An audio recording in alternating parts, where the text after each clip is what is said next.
Dans le cadre global donc, de notre processus, nous avons souhaité que le Burkina Faso puisse quitter cette situation de sous-développement, comme on aime le dire, pour arriver à un niveau auquel nous rêvons. Et pour y arriver, nous avons entrepris beaucoup d'initiatives dans le domaine de l'agriculture, dans le domaine de l'industrie, l'agroalimentaire, l'énergie qui nous fatigue beaucoup, qui est en cours de résolution, dans plusieurs secteurs d'activité, que ce soit les infrastructures et aussi le volet donc des FDS. Pour la première phase, en ce qui vous concerne, il a fallu que l'on puisse réfléchir sur la question de logistique, l'armement, les moyens roulants et tout ce qui s'ensuit. Ce qui est en train donc de s'améliorer au fur et à mesure, et nous continuerons dans ce sens pour vous permettre de mener le combat noble pour cette patrie. Mais en plus de tout ça, on s'est dit une chose, pour que la nation puisse exister, pérenniser et se développer, vous avez tous besoin d'être forts. Et être fort, ce n'est pas uniquement le plan logistique, mais il y a aussi le plan psychologique. Il y a cette stabilité familiale dont tout combattant a besoin lorsqu'il est sur le champ de bataille. Nous avons été tous sur le terrain, nous avons connu des situations qui souvent, étant sur le terrain, vous avez l'esprit à la maison. Parce que vous n'arrivez pas à résoudre un certain nombre de problèmes, peut-être d'ordre financier. Généralement, ça se résume à ça. Et ça perturbe le combattant. Aujourd'hui, nous avons beaucoup de blessés. Nous nous sommes rendus compte aussi que cette question n'a pas été traitée comme il le fallait. La preuve en est que jusqu'à l'heure où je vous parle, nous n'avons pas pu répertorier tous ceux qui ont été blessés depuis le début de ce conflit. Résultat de course, nous avons donc décidé de lancer une plateforme pour que les gens qui ont été blessés, qui n'ont pas eu de rapport circonstancié ou qui n'ont pas été signalés, puissent s'inscrire eux-mêmes sur ces listes. Et je pense que quelques semaines en arrière, nous avons eu une conférence dans cette même salle pour lancer ce processus, parce qu'une agence a été créée justement pour s'occuper des blessés de guerre. Dans le même ordre d'idée, nous avons pensé donc aux veuves et aux orphelins, qui seront aussi répertoriés dans toutes les couches de porteurs de tenue donc des FDS, pour qu'on puisse s'occuper d'eux. Et des écoles donc pour les pupilles de la nation verront le jour. Et dans notre politique d'éducation que nous souhaitons dans un temps donné pour que l'éducation soit gratuite au Burkina, nous voulons que cette gratuité commence par ces écoles de pupilles de la nation. Donc notamment les orphelins donc, de nos héros. En plus de tout cela, ce qui était la première phase de créer l'agence pour s'occuper des blessés, des veuves et des orphelins, nous sommes aujourd'hui dans une nouvelle phase pour s'attaquer au volet qui tient beaucoup à cœur les militaires, le volet financier. Nous avons tenu ce matin à vous présenter cette coopérative. Comment ça va fonctionner? Quels sont les objectifs de cette coopérative? Qu'est-ce qu'on vise à travers la coopérative? Et au fur et à mesure, dans toutes les garnisons, des missions devront se rendre pour expliquer encore le bien fondé de cette coopérative et d'expliquer aux gens ce qu'ils peuvent attendre de cette coopérative. Et en retour, les questions que vous avez posées ici ce matin, dans les différentes garnisons, vous aurez à poser beaucoup de questions et je pense qu'une assemblée générale est prévue également dans l'organigramme de la coopérative pour que les apports, les différentes contributions pour améliorer puissent venir de vous.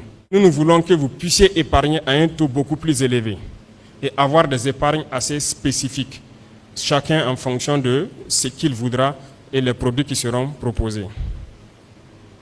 Lorsque les militaires se retrouvent confrontés donc après ces premiers prêts à des soucis, c'est parti pour de long terme. Parce que la rémunération ne suffit pas. Ça ne peut pas être proportionnel aux dépenses. Et je pense que les anciens ont très bien réfléchi en introduisant, je pense que c'est depuis les années 80, le fait que les FDS peuvent entreprendre dans des domaines tels que l'agriculture et l'élevage. Alors, comment faire pour entreprendre? Voilà la deuxième équation. Là aussi, la coopérative doit pouvoir répondre, de pouvoir vous permettre d'investir dans ce domaine, parce que ce n'est pas interdit. Aujourd'hui, nous avons lancé l'initiative présidentielle pour l'autosuffisance alimentaire. Nous avons lancé l'offensive agricole. Et dans l'initiative, les militaires sont concernés. Et je pense que beaucoup d'entre vous ont vu donc dans leur caserne, dans leur garnison, des champs se développer cette saison-là. Je pense qu'à Ouagadougou, ici, à Dédougou, Kaya, Tenkodo, un peu partout, de grands forages ont été creusés et les militaires seront formés à l'agriculture, à l'élevage, dans des spéculations assez particulières. Et je pense qu'à Ouagadougou, il y a un champ d'ananas qui est en train de se développer. Il faut que nous arrivions à produire pour aider notre peuple aussi. C'est autorisé. Mais beaucoup veulent investir, comment faire? Ça sera pris en compte aussi, pour qu'on puisse vous aider à pouvoir investir dans ce domaine, parce que l'agriculture, ça nourrit tout le peuple. Voilà pourquoi on a autorisé ça pour les porteurs de tenue. L'élevage, ça nourrit le peuple. Voilà, c'est les autres business qu'on n'autorise pas. Même dans le milieu d'officier, le salaire ne suffit pas, ce n'est pas possible. Mais si vous arrivez à entreprendre quelque chose qui contribue à autre chose, à améliorer vos conditions de vie, à participer à la vie de la nation, je pense que c'est pas mal. Ça n'empêche aucunement de combattre, parce que c'est d'autres emplois que vous créez, vous êtes sur le terrain, lorsqu'il y a des situations derrière, ça se règle. Le Burkina importe beaucoup en la matière. Vous savez qu'on importe beaucoup de produits, voilà, de fermes, pour rien que les structures minières là, ça ne suffit pas. Mais il faut que l'armée participe. Voilà pourquoi dans l'initiative, nous avons décidé de former les militaires pour ceux qui sont en activité et pour ceux aussi qui iront à la retraite pour leur réforme. Pour investir, vous aurez besoin d'argent, d'un investissement à un taux assez souple, sans trop de tracasseries. Et je pense que la coopérative est là pour résoudre ce problème également. Je dis et je répète, aucune nation ne peut se développer sans un système fort de défense et de sécurité. Ce n'est pas possible. Regardez bien depuis les années 90, ça tombe bien, les anciens sont là. Comment est-ce que l'armée était sous la Révolution équipée? Vous pouvez passer dans les camps et regarder les carcasses de blindés et autres qui étaient là. Comment est-ce qu'on a pu démonter tout ça pour nous rendre très faibles et envoyer maintenant le terrorisme pour s'accaparer de nos terres?